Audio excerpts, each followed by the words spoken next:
होती हैं या कोई भी एग्जाम वगैरह होता है, ऑन द स्पॉट पुलिस खड़ी रहनी चाहिए। यहाँ अग्रवाल कॉलेज पे उस टाइम पुलिस क्यों नहीं थी? दुर्गा शक्ति क्यों नहीं थी उस टाइम कि हाँ बेटी बचाओ बेटी पढ़ाओ? क्यों ये नारे लगाए जा रहे हैं कि बेटी बचाओ बेटी पढ़ाओ?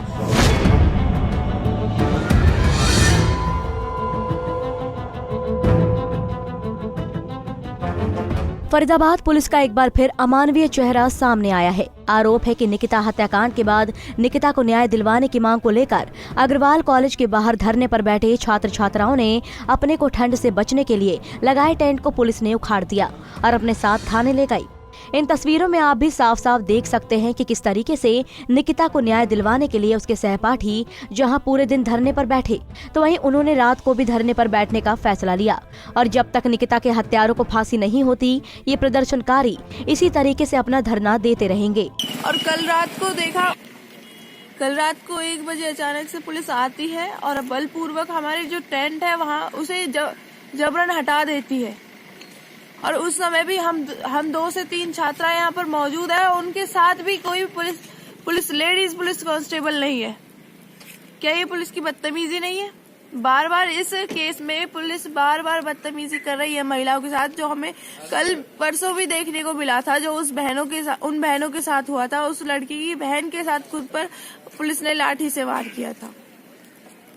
और यहाँ पर कॉलेज कैंपस हमें इतना सहयोग कर रहा है, कॉलेज कैंपस ने हमें बिल्कुल भी सहयोग नहीं किया। अपने गेट लगा दिए, कोई वहाँ वॉशरूम तक नहीं जा सकता है, कोई वहाँ से पानी तक नहीं ले सकता है। कंचन डागर जो हमारी इतनी रात में कॉलेज के बाहर धरने पे बैठी हो। हाँ जी, हम उस बहन की जस्टिस के लिए बैठे हुए हैं जिस बहन को दिन दहाड़े गोली मारकर हत्या कर दी गई है। जैसे कि ये वारदात शुरू हुए थे छेड़खानी से लेके मारपीट तक पहुंचे, फिर अब तो सीधे मर्डर कर दिए जा रहे हैं बहनों के, जिससे हम बहनों के अंदर दहशत बैठ चुकी है। कोई घर से बाहर निकलने को तैयार नहीं है। हम 3-4 बहन बैठे हैं और बाकी बहनों के घर वाले मना कर रहे हैं कि आप नहीं जाओगे वहाँ पर। जब आप दिन दहाड़े मर्डर हो सकता है, रात में आप महिलाएं आप यहाँ बैठी हुई हैं, क्या सरकार को पता है इस बारे में? सर उनको सबको पता है, पर वो करने के लिए कोई राजी नहीं है। उनको नहीं पता क्या हो रहा है उनके इलाके में, उनको हर चीज पता होती है। पर ये है ना, सोते रहते हैं वो अपने घरों में, उनके कानों में जू नहीं रंगती, वो अपने घरों में सोते रहते हैं, उनको कोई मर्जी नहीं। जब उनकी बहन बेटी सेफ है के लिए बैठे हुए हम। सुबह कॉलेज प्रिंसिपल आया, हमने उनसे भी बोला कि आप कॉलेज के अंदर की रिस्पॉन्सिबिलिटी आपकी होगी, वो कह के चले गए। उन्होंने कोई मतलब नहीं है, उन्होंने बोला मेरी कोई रिस्पॉन्सिबिलिटी नहीं है कॉलेज के अंदर की। एसडीएम मैडम आई थी, वो भी सिर्फ मौखिक रूप से कह रही थी कि हम जिम्मेदारी लेते हैं, हमने बोला हमें लिखित में दो।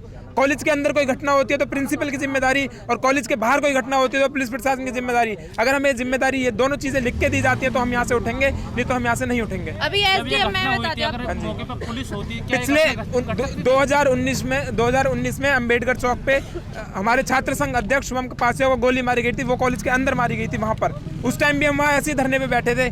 प्रिंसिपल साहब के आश्वासन से हम वहाँ से उठ गए उस टाइम, लेकिन अगर उस दिन हम ना उठते तो शायद ये घटना ना होती। इसलिए अब हमने ठान लिया है कि जब तक हमें लिखित में नहीं मिलेगा हम यहाँ से नहीं उठेंगे। किसकी लापरवाही मान रहे हो? कॉलेज प्रिंसिपल, पुलिस प्रशासन। बता दें कि बल्लभगढ़ में जिस अग्रवाल कॉलेज के सामने निकिता तोमर को दिन दहाड़े गोली मारी गई थी, उसी कॉलेज के गेट पर पूरी रात भर बेटियां धरने पर बैठी रही।